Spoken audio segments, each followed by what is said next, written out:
Alright, so this is the latest test that I've been kind of testing on my Sumo Crawler.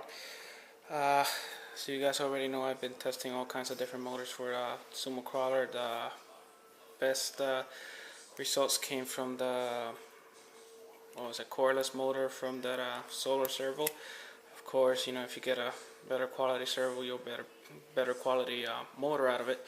But I'm pretty much done with the brush motors upgrades due to the fact that anything bigger than that was causing too much strain on the ESC of the Sumo Crawler.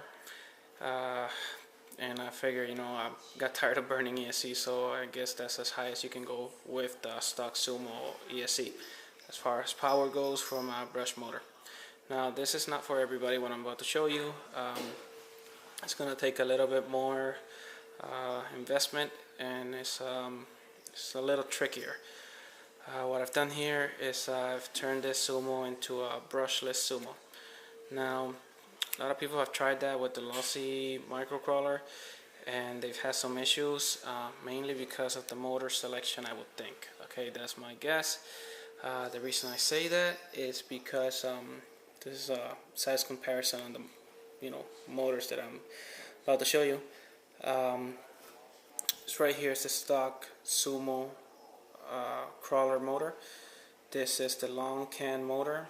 I don't have the servo motors in here because it's just a size comparison as far as the ECS motors to get a hold of.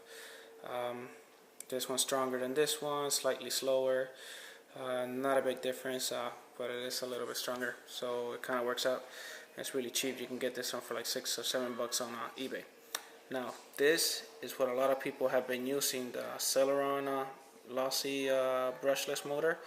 This in particular is the 8,750 kV motor. There's an 11,000 something kV motor, which is even worse than this one at crawling because it's just way too fast and it lacks the torque. Has a lot of cogging issues because of that lack of torque. So this has been tested with the lossy, and it doesn't really give that great of results. Now this guy on the side is much longer brushless motor.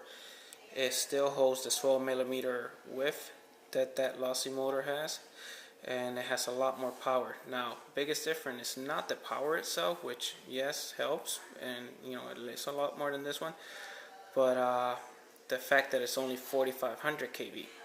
Now that's about half of the kV rating on that lossy motor, and what that translates into is into more torque and a lot better control in low speeds.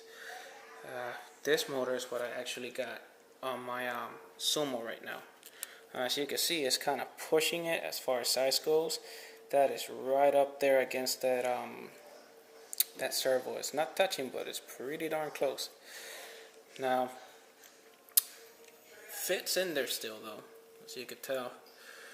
I'm using the same Sumo transmission, that little metal transmission with the gears, and I'm using the same transfer case. It's only been cut down to fit the electronics in there, and obviously this motor is going to have a lot more power than any of those brush motors that I put in there. I'll be showing that on some videos that I'll be posting, and don't expect extreme amounts of speed out of this motor. Like I said, I'm trying to get a brushless setup that will actually work for crawling. If I wanted to get a lot of speed out of it, that'll actually hinder my slow speed control. So it's not something that I was looking forward to. So this guy is not going to be extremely fast. It's going to be about as fast as it is with the cordless motor, but it's going to have a lot more power. And it's brushless. Now, what's going to happen? Obviously, if you're going to run brushless, you got to run a brushless ESC, which is tucked in there. It's a really tiny 10 amp ESC from Hobby King, and it's got forward reverse function on it. The on and off switch does not come with it. That's just an on and off switch that I took from one of the ESCs from the Sumo that I burned out. And the receiver that you're gonna have to use if you want to go brushless is tucked in the back. You can see where the cables for the servos come out on the left side, and that's my battery charge port on the right. Now that's where the receiver sits for the Sumo transmitter. Now this transmitter is one that I hacked, and I actually put these switches in there. If you guys haven't seen my other videos, I put those switches in there so that I could change from potentiometers for my throttle and for my steering. On this setup, where I have them all facing to the left, I have it the same way that my the Sumo Esc works, which means I have my steering as the first and the third channel. So that's being controlled by this guy right here, and my third channel button is switching the steering on it. If I were to move these switches to the other side like that, I will actually swap the potentiometers on inside of the transmitter, and the throttle will actually be controlling the third channel and the first channel, meaning that you can run two ESCs and you can still use channel 2 to control the steering. If you were doing like a comp crawler and you wanted to go cheap, that's what you would do, because one ESC will be for the front wheels. That's if you run a motor on axle, of course. One ESC will be from the front wheels and one will be for the back wheels, and you can run the dig function front and back. And the good thing about doing it this way is because you're controlling them individually, you actually have progressive throttle control on that dig function, as contrary to what you will get with like a dig function that you will get on any electronic stores or whatever for RC, where you actually have certain preset settings for your dig, 25, 50, 75, and 100%. This is actually progressive, so you could actually do the dig function from a extremely slow crawl to a really fast speed. But again, this transmitter, because these guys run so many different firmware, it's really hard unless you actually know the people, but you actually get in contact with these people at Redcat Racing to get the actual firmware that will run the receivers. This one in particular is the gold receiver, which they refer to as the gold color, which means the actual circuit board inside has a gold color to it instead of a blue color to it, meaning that you will have to get that same color receiver to work with this specific kind of transmitter to be able to get it to function. It's a pain. It's taken me a lot of playing around to actually figure that out, and a lot of phone calls, of course. Now let me go ahead and turn this on, show you what the whole thing looks like, I guess.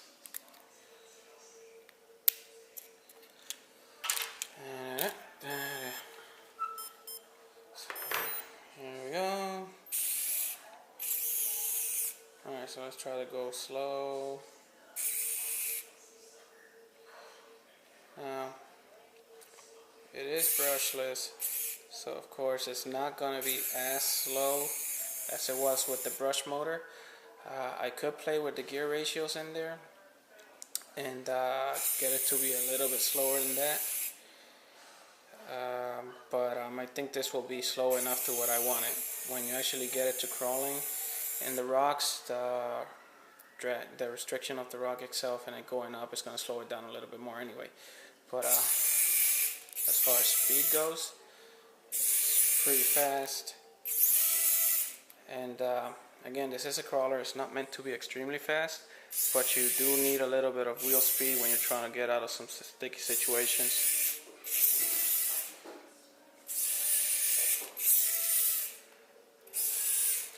Of course, you got the four-wheel steer function.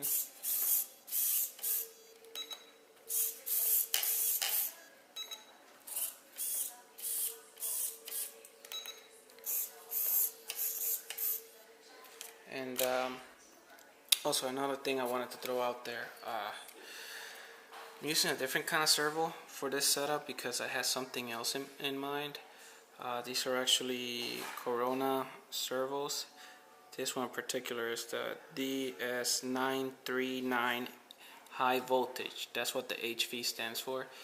That means, of course, it's high voltage. It can handle, according to them, up to 7.4 volts or something like that. Actually a little bit higher because I've tested it at 8.4.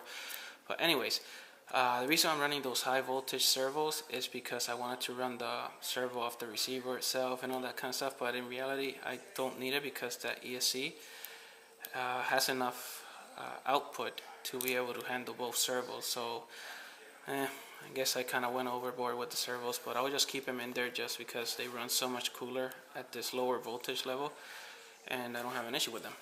So also another thing, let me see.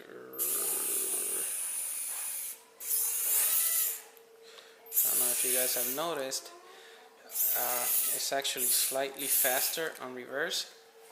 There's a reason for that. This ESC comes preset for to go faster forward than it goes reverse.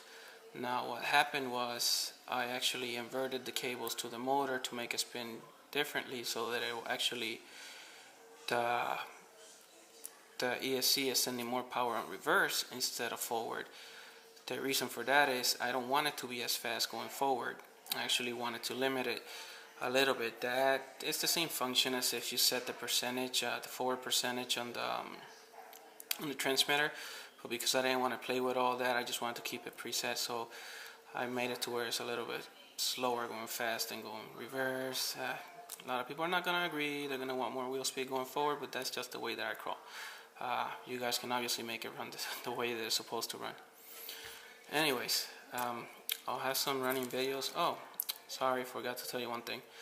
I guess some guys might have noticed that I have this little cable here.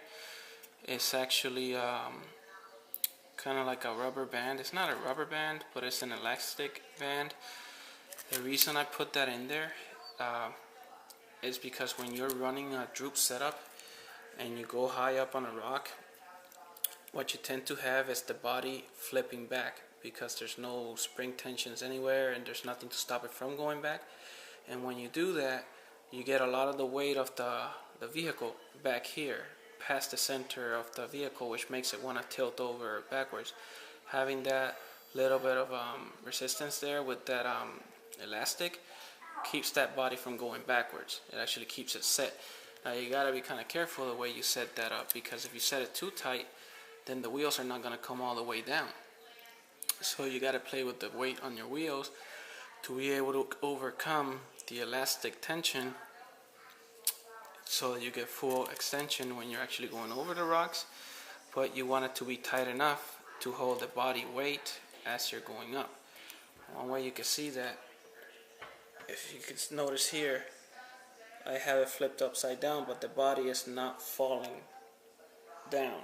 It's actually being held up by that spring. Whereas if I hold it back, those shocks, they get fully extended. Because I don't have the spring in the back. I don't need it in the back. I actually just want it in the front. But that's what I was trying to limit from happening in the front. You can see right there, the shocks this way are hardly even extending at all. So it's actually doing its job. And it just makes it crawl so much better. Where do I get those little elastics or whatever? Well, this one in particular, I got off a pair of shoes that I bought. Some Nikes that I bought. The little tag, the Nike tag that's on the shoe, has that little elastic holding the tag in there. You know, usually you just rip it out and toss it away. Well, don't do that. Keep it, because that's actually got the perfect tension and it's actually small enough that you can hide it in there and you hardly see it. I mean, if I hadn't mentioned it, I'm sure a lot of you guys would have not noticed it. But it is there. It does the job right, and I like it. Now, that is not my idea. I actually saw somebody else do this with a lossy microcrawler. I can't remember who it was. I want to say it was Denali from RC Crawlers, but I haven't been able to find the thread where I saw it. And if it was him that did it first, then I'd like to give him credit for it. If not, then whoever did it first, it's a pretty good idea. So thanks for the idea, and hope it helps you guys.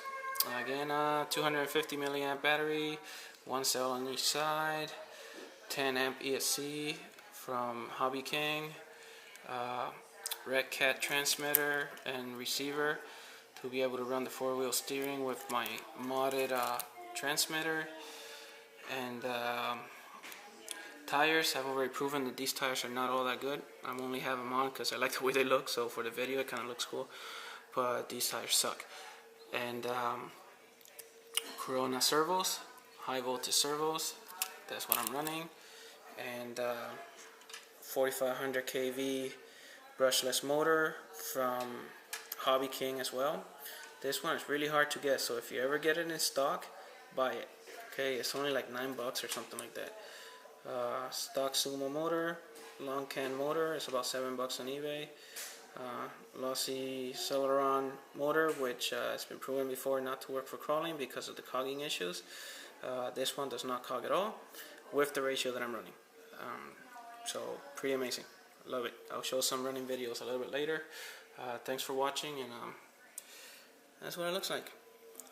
Yay. Kind of cool.